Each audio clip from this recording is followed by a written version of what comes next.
Mercoledì 3 aprile, San Riccardo Vescovo, è il 94esimo giorno dall'inizio dell'anno, ne mancano 272 al termine. Il sole sorge alle 6:46, tramonta alle 19:42, la luna si leva alle 4:25, tramonta alle 12:46.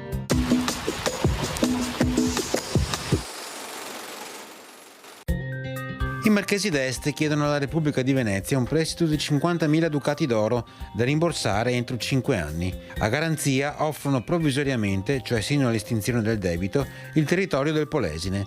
Scaduto il termine stabilito, senza che avvenisse la restituzione della somma, Venezia si rifiuta di riconsegnare il Polesine. Il marchese Niccolò III cerca di riconquistarlo con le armi, mettendo l'assedio a Rovigo e a Lendinara. Sarà sonoramente sconfitto dalle milizie venete, capitanate da Francesco Giustinian, e costretto a una pace umiliante.